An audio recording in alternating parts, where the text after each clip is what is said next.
The book, I think it's a wonderful book.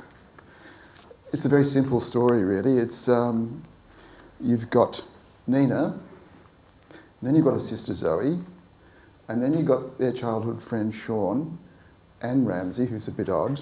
And then you've got Elliot, who's Nina's wife. And then you've got Daniel, who's Nina's estranged husband. And then they all have this strange relationship with Ramsey, the person I mentioned before. And that's basically what the book is. It's actually not what the book is about. Mark, I cannot believe that that's what you brought it down to. Look, he's pretty well encapsulated it. But the fact of the matter is that I have spent 105,000 words going a little deeper into them. So perhaps if I say what these people do, it might help. Also because as a writer, it always matters to me what the professions I give people, because they've got to be interesting to me as well as to you. So what we've got is we've got two brothers and two sisters who we meet in their 40s. They grew up together in suburban Melbourne. I had a sense of, sort of Camberwell or maybe Glen Iris. But you've got... Or North Balwyn, I thought. I've never been there, but that's the idea. That's the idea. Anyway, we meet them in their 40s. There's Nina, who is an international consultant on memorial projects. She lives in London, and for the first few pages at least, she's very happily married to Daniel. It's a spoiler, but it's a spoiler that you're going to get to fairly early on in the book. Her job is to help groups around the world devise and bring to fruition monuments. The older brother is Ramsey. He has become an international pianist. He's a pianist of world renown. He's a genius at the piano, and he is a half-baked individual in every other respect. There's his brother Sean, who is a travel writer. Sean eats too much, he drinks too much, he's constantly on the move despite having a long-suffering partner, Tom, who lives in Melbourne. Sean and Ramsey, the two brothers, used to be very, very close. They've long been estranged. Then there's Zoe, the older sister actually. She's a music teacher, she lives in Melbourne. She has been long married to Elliot, and she has been longer in thrall to the piano-playing infant Ramsey. What happens is Nina's life in London falls apart. She accepts a job in Melbourne. She comes home there to find Elliot and Zoe's marriage has never been worse. That's not surprising. And Ramsey is also in crisis. How's that? That went on a bit too long, but... It's my book. That's a good start. So you've always, well, certainly in your reunion you had assisted death as the subtext of that book. What's the thing that drives you in this book? I'm interested in genius and how much genius can let you get away with. That will we excuse a Ramsey all of his poor behaviour because of what he does give us, and what he gives us in his music is exceptional. So there was that I wanted to look at. But then the issue of memory came along, and there's something absolutely fascinating to me, always has been, about monuments, that there's something about solid memory, which is of course a contradiction in terms. I mean, memory is one of the most abstract, symbolic aspects of our human functioning, and yet monuments seem to somehow want to make memory solid. So memory, both at that national level and also memory at a personal level, and that's the reason why I actually bring these people that got along so well when they were children, I bring them together in adult life, and certainly Sean, the younger brother, is very, very much caught in memories of the past. And Elliot, who deeply loves his so unsatisfactory wife, he too is being held by old memories. And it sort of occurred to me that both with monuments and with personal memory, that those sorts of memories are more in service to the present than the events that they're seeking to recall. Going back to Ramsay, the way I read Ramsay is, as you said, not a terribly nice kind of person. He's totally obsessed by his music, isn't he? And that excludes, if you're not helping his music or his career, then he doesn't want you, does he? That's right. It strikes me, one of the things I thought about him was, he was sort of slightly Asperger's in that he couldn't have proper relationships. I want to murder anybody who calls my Ramsay Aspergerish. Well, he can't, he has these odd, he's got a routine that he can't deviate from. He has these people that come to his house. There's Mrs. Monday. Now tell me about Mrs. Monday. What does she do? She has sex with him on Mondays. And that means that he doesn't have to bother about it for the rest of the week. I think that's perfectly fine. Actually, I'll tell you where Mrs. Monday came from. I was talking to a cousin of mine at a family event, and we were talking about a guy we both knew, and you know, my age, and who'd been married a long, long time ago. And I said, has he got anybody? She said, no, he's got Mrs. Wednesday. And she said, I'd never heard of a Mrs. Wednesday. And this happened years ago. And I just slotted in Mrs. Wednesday. And then the novel came along. Mrs. Monday sounds much, much better than Mrs. Wednesday. It just flows. And so Ramsay has that. Let me say something about Ramsay. If you call him, if you say he's on the autism spectrum, then I might as well stop writing the book. Might as well stop writing the fiction. I'm much kinder to Ramsay than certain of my readers. He is, I think, to produce the sort of music he produces, and he has been doing this since the age of about 2, to expect him to be, you know, a social butterfly who carries on like all the rest of us, I think is expecting too much. And he does give us music that I think is sublime. He's made up, of course. So you disagree with that? Yes, yes, obviously. Well, I suppose it figures in a way because Ramsay also teaches, doesn't he?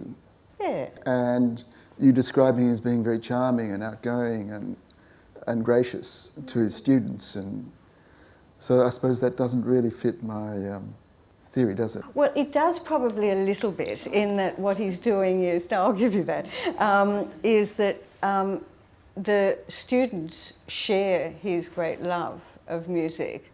But the fact of the matter is he's affected many, many lives around him, and he's not much concerned by it. Because another feature of the book is this obsession that Zoe has for Ramsay, and also to some extent his brother Sean. And it's a feature of their relationship between Zoe and Elliot, her husband, that Zoe's got this other passion that really, that's what she wants most of all, but she never gets it. It's, I mean, I've always been interested in obsession and how it occurs in couples. I mean, you know, men and women, women and women, men and men, doesn't matter. That I think that there's a touch of it in the best of coupled relationships, and I think there's more than a touch of it in some other ones. I think there's also a blinkering that happens in with couples, that you are blind to the sorts of things in your beloved that, of course, appeals, that would drive everybody else mad. And as a novelist, of course, I can explore that. And I think it is extraordinary but I also think it's quite possible that someone like Zoe, who also plays music, I mean, she's a cellist, and in fact, when she was quite young, she and Ramsay played music together. And you said the other day that when one of the scenes when they play music together is probably the sexiest scene in an otherwise not particularly sexy book, actually. Yes, I think there's only one sex scene in it. And it's not very nice. No, it's not. No. But you.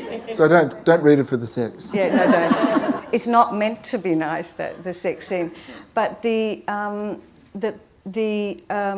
playing the music together, they have an extraordinary connection, and it's something that Zoe never ever lets go of, despite having a husband who adores her. And he continues to adore her for a good part of the book, and then he has cause to think about it again. That's right. I mean, one of the things I like most about the book is the way the people change during it. When you first meet Elliot, he's a real bastard, really. He's cranky, he's mean to Zoe, he's a former alcoholic, he's obsessed, he's also a biographer. He writes biographies of great women. Juna Barnes is one of them, and Elizabeth Hardwick and all these famous people. And he's up there, and that's all he cares about. You think about is these women, and he's nasty to Zoe. But then he changes and becomes, and it's revealed, I guess, that he passionately loves Zoe, but he's rejected by her to some extent. Well, this is one of the joys of writing novels, that, and particularly novels like mine, where there'll be 4 or 5 main characters, and you can see things first from one character's point of view, and you think that Elliot's a real shit, he's a real bastard. And then the point of view shifts to Elliot, and you actually understand where he's coming from. And I think that, I mean, this is what fiction can do so well. I mean, it shows that we are complex and not little black and white individuals. And in fact, Elliot, for me, when I started the book, I had no idea of any sort of redeeming qualities in him, but just as the reader reads their way into characters, so the writer writes her way into characters. And yeah, I discovered great possibilities in Elliot, and in fact, he's probably my favourite character. Yes, I like him a lot, and I don't know if we should tell the people, but if you haven't read the book, Elliot sort of has this sort of an epiphany, and he decides that he can't stand it anymore and he has to disappear.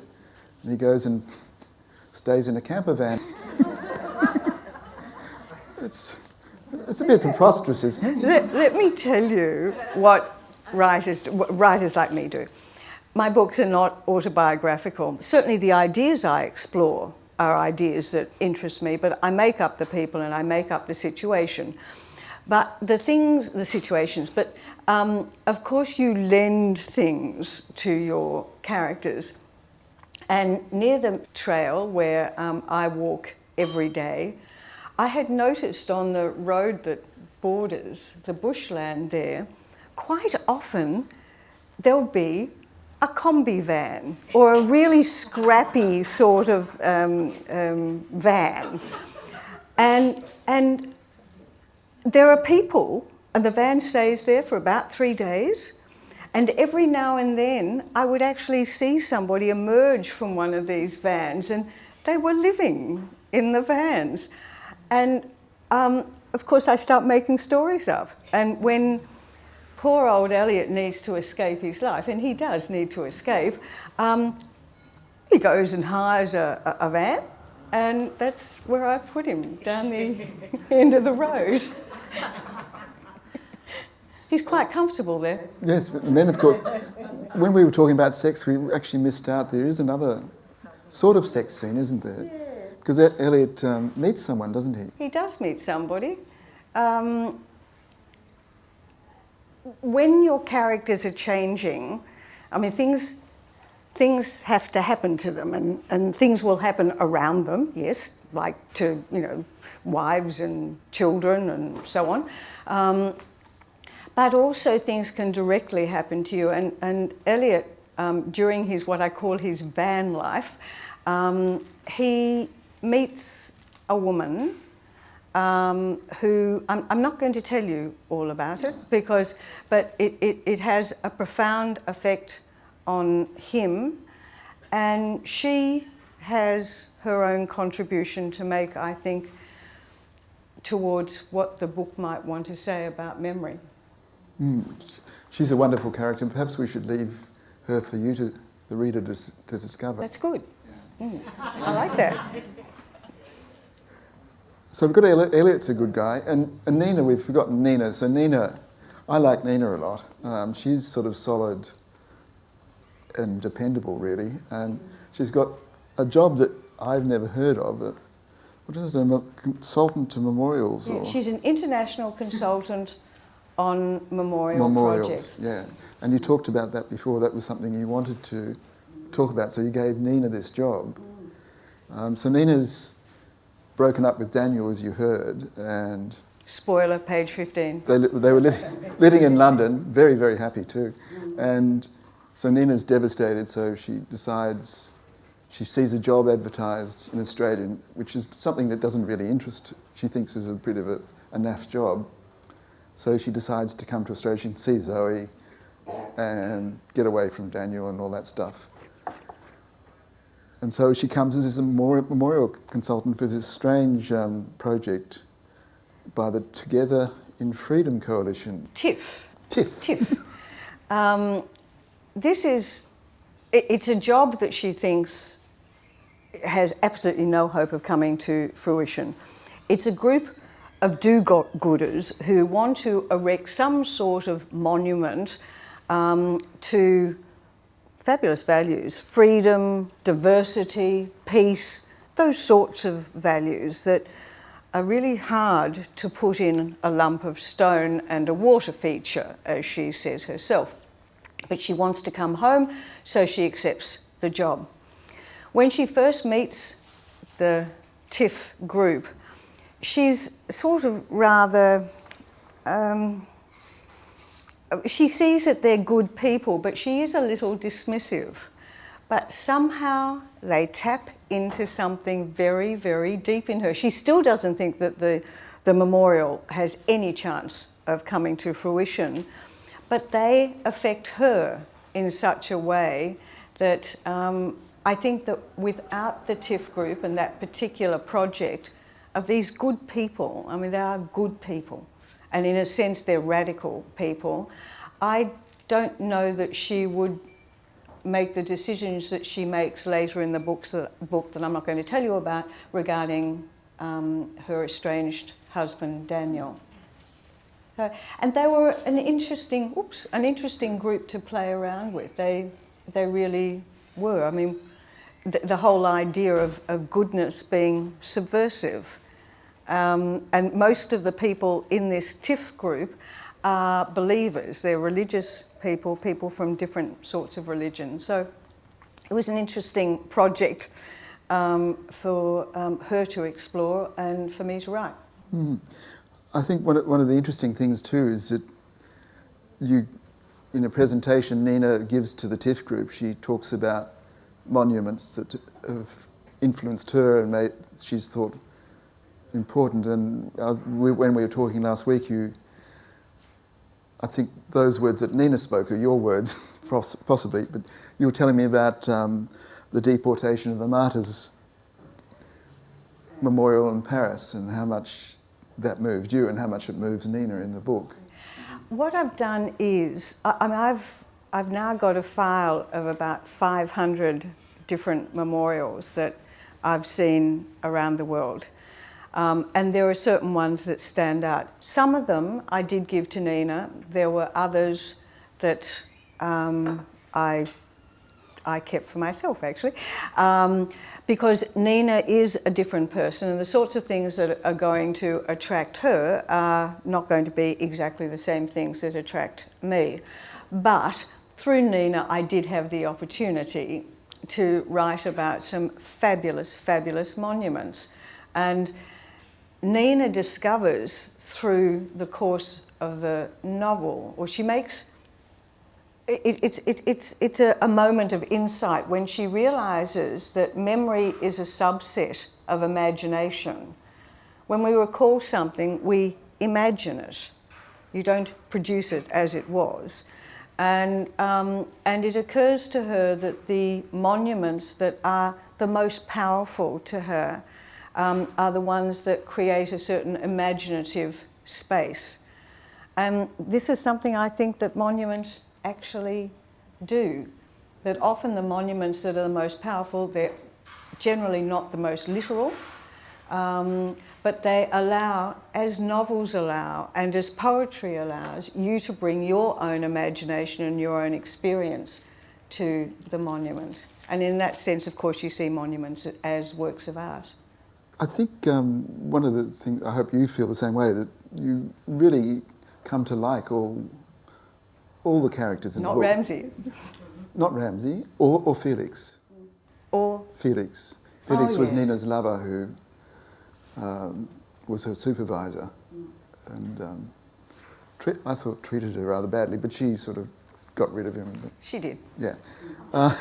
And the thing is with Ramsay, when Ramsay is in trouble, which he is later in the book, and you understand this trouble from his point of view, you admitted to me that you did feel a little bit sorry for him.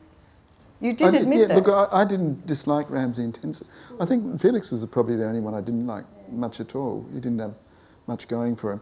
Well, you had a series of very, very young girlfriends. Yeah. Yeah, yeah. And he just moved he from thought one he to had the- a lot going for him. Yeah. Maybe. So I was impressed with how sympathetic you are to your characters in a way. And is that because you believe that most people have good points about them, or what? Yeah, what do you? No, I don't. I'd like to. I think what has happened, though, is I used to be much more judgmental of my characters. In the earlier books, I came down hard on a lot of them, and maybe it is my great wisdom that's come with maturity. There's got to be some good things that come along. That nothing's so black and white anymore, and I mean, I think that even for someone like Ramsay, who causes havoc, I see great positive things in him, and I think that the gift of music he gives us is worth it. So it's just more that I think that I'm kinder to my characters than I used to be. I don't set about trying to find their goodnesses, because in actual fact badnesses are much, much more interesting to write. But they're there. Mm. Well, I suppose more badness because they do transform themselves during the book, which is to some extent. Well, it also gives a purpose to the 105,000 words. Most novelists know that a novel about Mother Teresa would be very, very dull to write, until Christopher Hitchens actually wrote his book where he stabbed her in the back. But pre that, it's just not interesting. What you want is, you can have nice characters, but they've got to be interesting. You've got to, as the writer, you've got to portray them in all of their complexities. And so, but you want people, all of my characters, you didn't say this, but all of the characters are flawed. They're deeply flawed, as a couple of us here are, which makes us the most interesting, probably. You want flaws. Well, I think the last thing I wanted to say was, ultimately what it is it's a wonderful story. It's compelling and really readable. Thank you. Can you see why he's my favourite bookseller? Of course, it's not without its flaws, but I said bookseller, not reviewer. No, it is terrific. And so is that, you obviously, all your books tell a good story as well. Is that something that's important? Oh, absolutely. I don't want people to read my novels like milk of magnesia. I mean, I want them, because it's good for you. I don't even know whether you can get milk of magnesia these days. I don't want, I mean, reading to me is a great, great pleasure. I cannot imagine what a day would look like without reading, much less a life without reading. Reading has kept me sane when everything is militating against it, and that's been the case ever since I was a child. As well as that, books take me places that otherwise I couldn't go, and also books teach me something about myself. So I want to be able to turn pages. So yes, I want to tell a good story. I want there to be rich characters. I want people at the end to talk about my characters as I feel about them, as if they were real. I want the experience to be enjoyable, and when people have closed the book, there'll be some that won't think about it again, and there'll be others where it stays with them because the books also have ideas through them, and that's nice too. That's terrific. I think on that note, please join me in thanking Andrea.